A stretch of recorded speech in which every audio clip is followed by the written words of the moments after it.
The MG Midget, the M Type, this is the MG that really started it all. Previously to this, of course, MG had just started really getting into the bigger cars, the more luxurious cars, the 18, well, starting with the old number one, of course, the Trials car. Then, of course, came the 1428 and then the 1880 range. But Cecil Kimber saw a demand, having watched the Austin 7's success, saw a demand for a small sports car, and of course, based on the Morris Minor, the overhead cam, little overhead cam 850 engine, it was an ideal formula.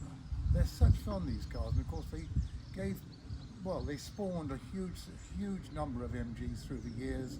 The overhead cam models, of course, running until 1936, and then of course onwards with the T-Series, but the midget designation remained right up until 55, with the TF being the last of them. And of course then, from 1961, came what we refer to as the modern midgets, which again ran until 1980, so they're quite an important little car, these, really.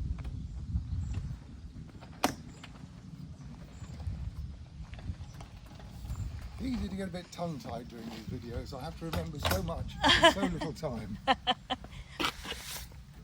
have to just remind you to open the bonnet. See the overhead cam engine, which is based on the Morris Minor. It is effectively the Morris Minor engine in a slightly higher state of tune. But of course the car is light and it's incredibly lively, really, for its size. Perfect for Prescott. Well, they would do 60 miles an hour, which for a little car in 1928, when they first appeared at the motor show, that was quite formidable, when a lot of much larger cars would barely reach 50 in level flight. Nice to see the fins on the exhaust manifold undamaged too.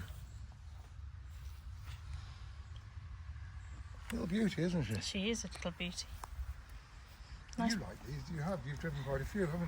I like the pointed tail. Yeah, they're super, and of course you can get a smidgen of luggage in there too.